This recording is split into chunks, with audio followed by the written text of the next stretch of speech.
Okay, in this video, I'm going to talk about setting up with your palette. Before I do that, though, I just want to say a couple more words about the support, the thing that you're actually going to be painting on. I mentioned them a little bit when I was talking about the easel, but in short, you're going to be working with either with something that's fairly thin, like this mat board or backing board or illustration board, some kind of heavyweight paper material. That's pliable, but hopefully thick enough to stand up to paint and water.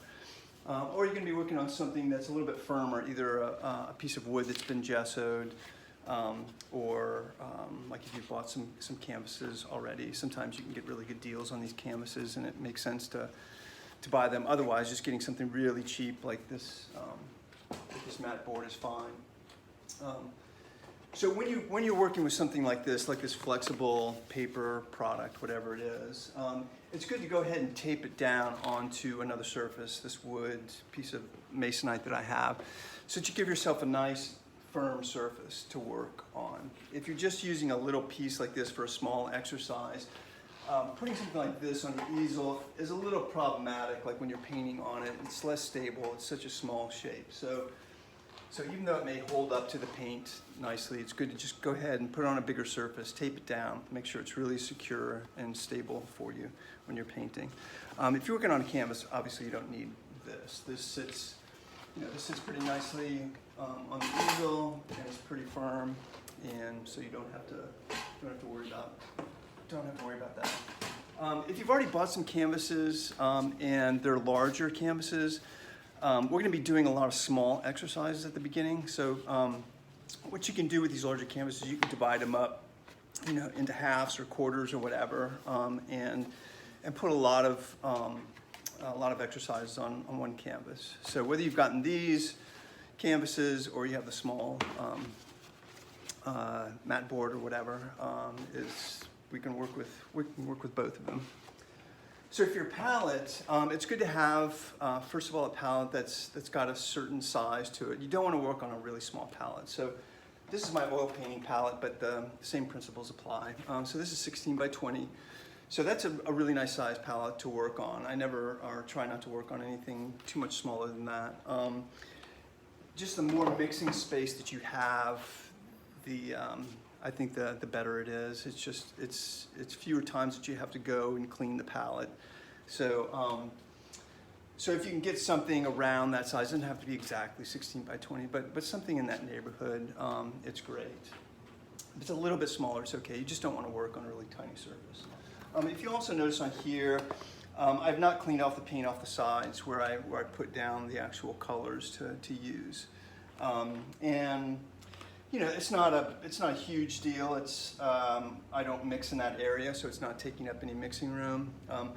The larger point is to make sure that your mixing area that you always clean at the end of a session. If I hold this up, you'll see maybe a couple places on this palette, here and here, where I haven't cleaned well enough, so that paint is dried and created a stain.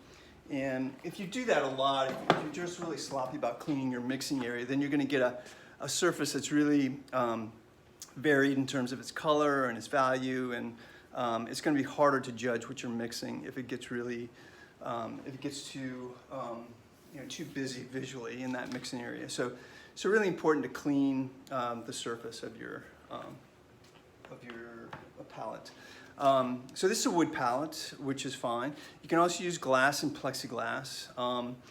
Glass is a really nice surface, as is plexiglass, because it's a little bit easier to clean with acrylic paints than a wood palette. So with a glass surface, for example, you can take a razor blade, and even if the paint is dry in the middle, you can take a razor blade and you can scrape and get the acrylic paint off of a glass surface in a way that you really can't with a wood surface.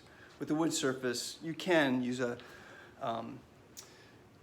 razor blade, but it might scuff up the wood when you do it. But important though, if you use a glass or a plexiglass palette, obviously that's see-through, so you want to put something underneath so that you're not looking at the tabletop, say, like when you put it down, you're mixing on top of it. So a piece of gray or light tan, fairly neutral color underneath that you can tape to the bottom of that clear glass or plexiglass palette is good. And then you get sort of a nice, even, clean surface to look at while you're mixing.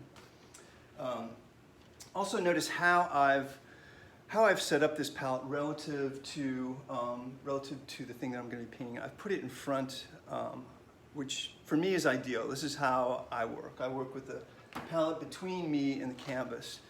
And what that does, it allows me to very easily judge what I'm mixing here against either here or what I'm looking at. So that idea that I talked about last time about keeping a free line of sight between what you're doing on the canvas and what you're seeing in nature applies also to the palette. You want to very easily be able to judge what you're doing here against what you're seeing out there without any kind of impediment.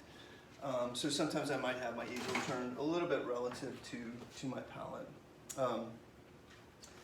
So the other thing that this does is it keeps you back from your painting. Like, you can't go up and get really close and put your arm on the painting when you've got the palette between you and the painting. So it's a nice reminder that you just need to stand back. You don't need to get that close to your painting.